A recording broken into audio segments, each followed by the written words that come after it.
UFC Vegas 120, Mateusz Gamrot versus QUILLAN Salkilld just took place, and we got a new contender at the lightweight division. An insane women's strawweight match for the books, and a solid card overall. I'm Dhabi, and I'm gonna be going over the key moments, giving you my reaction and breakdowns here on the Grid Recap. Let's get it. Firstly, the Meta Apex got a huge makeover, and it's pretty solid, not gonna lie. It's starting to look like an actual venue, and not some backstage octagon. They also increased the capacity from seating 125 people to 1,200. That's huge. At the commentator booth, we had Daniel Cormier and Dan Hellie, just the two of them.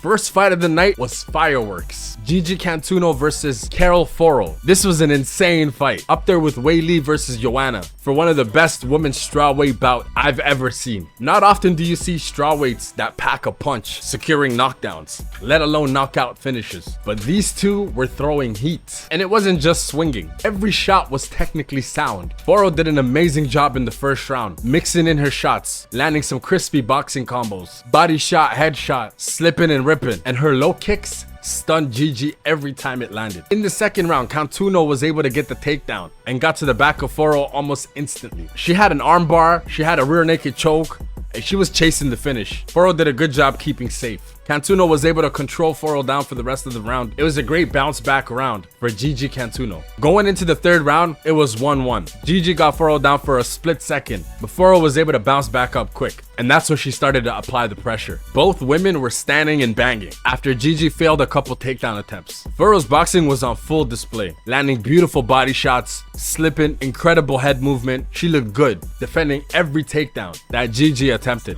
Late in the third round, GIGI was able to get the takedown and was so close to an armbar. I thought FORO was done for, but what a savage. She manages to escape and get back up to her feet. The last 10 seconds was straight stand and bang. No point down necessary. Ultimately, FORO wins by unanimous decision. Amazing scrap.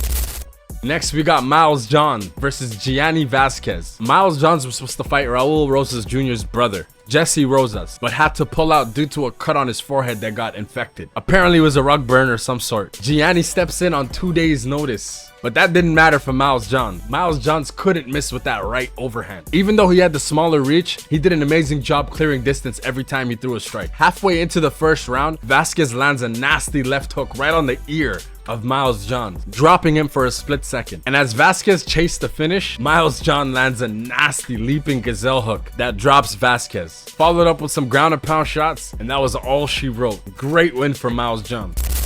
Next, we got Jose Montaña versus Louis Sutherland.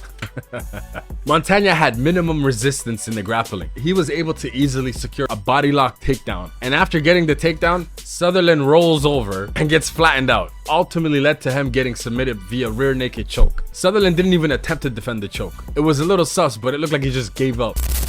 Next, we got DIYAR NURGAZHAY versus Bruno Lopez. NURGAZHAY did a great job mixing low kicks and punches to the body from the southpaw stance. Bruno Lopez accidentally pokes NURGAZHAY twice, but only one of them went notice to the ref.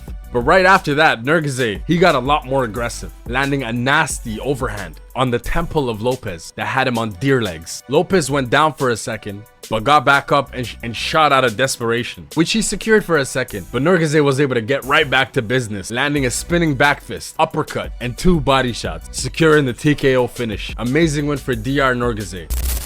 Next, Billy Ray Goff versus Ty Miller. Ty Miller has some hands. Sheesh! This kid can squabble. Nasty boxing with an occasional high kick. In the first round, Goff did an amazing job using his relentless pressure, making it dirty for Miller, controlling him up on the cage. He threw in elbows, knees, while in the clinch. But once they separated, Ty Miller lands a nasty head kick Goff was able to catch and use to control Miller on the cage again. Miller has amazing balance. He was able to keep it on his feet, stuffing every single takedown. But it was clear who the better striker was. At the end of the first round, Miller was starting to find his timing, his range, his rhythm. Ooh! And this kid got hands. In round 2, Miller went right back to the boxing, landing fast and accurate shots, picking Goff apart. I mean, there was levels. Ty Miller was utilizing his jab to set up his strikes. Barely used any feints or fakes, just sharp and accurate. Halfway through the second, Ty Miller lands a nasty combo. A cross, then a jab to the body, left hook, and then a right hand that had Goff hurt. And Miller knew this.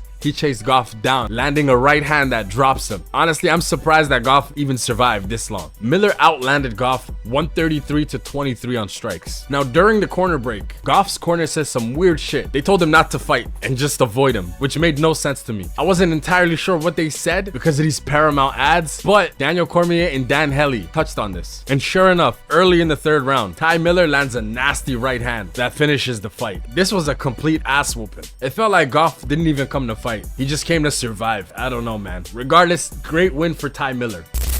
Next, we got Alexia THIANARA versus Amanda Lemos. This was a big fight for the women's strawweight division. A great test for Alexia, and she passed with flying colors. This was a great back and forth fight, with both ladies finding success. In the first round, there was a little bit of a feeling out process. Both fighters trying to find their range, timing, rhythm, but I felt like Alexia slightly edged the first round. She was the more aggressive fighter and was able to control Amanda Lemos up on the cage. THIANARA also lands a nasty left hook that stunned Amanda Lemos. But in the second round, Amanda Lemos lands a nasty right hand that momentarily drops THIANARA. But THIANARA was able to grab a hold of Amanda Lemos and control her up on the cage. She ends the second round strong, showing amazing cardio and recovery. Close round, but I had it 1-1 going into the third. Early in the third round, THIANARA drops Amanda Lemos. For a quick second, they were both one apiece on knockdown, and THIANARA got right back to controlling Amanda, and she eventually got the takedown. And towards the end, she eventually got the takedown, landing some nasty elbows, splitting Amanda Lemos. But during the last 10 seconds, these ladies were swinging overhands after overhands.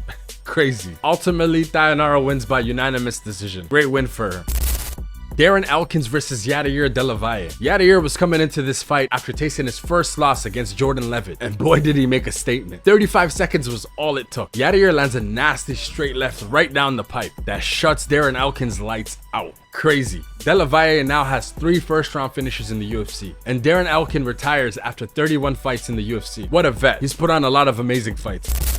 And now we got the co-main event, Diego Ferreira versus Billy Quarantillo. 2026 has been the year of the unks, and Ferreira at 42 years old has never looked better. He showed Billy Quarantillo levels to this game. Honestly, Billy looked like a straight up punching bag. Barely threw anything back but a jab. No follow-ups, no head movement. It was just a terrible performance. And this fight was an absolute ass whooping. Diego Ferreira looked amazing though. He looked like the younger fighter in this one. I love seeing older fighters that are still improving, still competing at the highest level. Ferreira wins by unanimous decision against Billy Quarantillo. And now for the main event, we got Mateusz Gamrot versus QUILLAN Salkilld. In the first round, Salkilld lands a nasty left hook as Gamrot was coming in, forcing Gamrot to panic shoot. Gamrot had Salkilld in a high crotch single leg, but Salkilld was able to stuff it, scrambling back up to his feet. But Gamrot was still able to control him up on the cage. Salkilld was able to dig in the underhooks and reverse it, putting Gamrot up against the cage. Gamrot then rolls and grabs a hold of a leg lock that looked tight. Like, this was scary. But QUILLAN's ability to stay calm and poised while he worked, next level. He was able to free his leg and get out of danger. Now back on their feet, QUILLAN was all gas, no brakes, keeping Gamrot on his back foot, making it extremely difficult to shoot. But here's the crazy part. Salkilld shoots for a double leg up against the cage and secures it, working his way to the back of Gamrot, sinking in a rear naked choke. I mean, QUILLAN is legit. He's ready for a top 5 ranked opponent right now. He looked like the better striker, the better grappler in this fight, beating Gamrot at his own game. We need to see him go up against a BSD, a Paddy Pimblett, maybe even an Oliveira. I think Salkilld is the future of the lightweight division. And there you have it. This concludes our grid recap for UFC Vegas 120. What's next for QUILLAN Salkilld? Is he champ material? You already know what to do. Make sure to like, comment, subscribe, hit the notification bell, all the above so you don't miss a grid recap. Let's get it.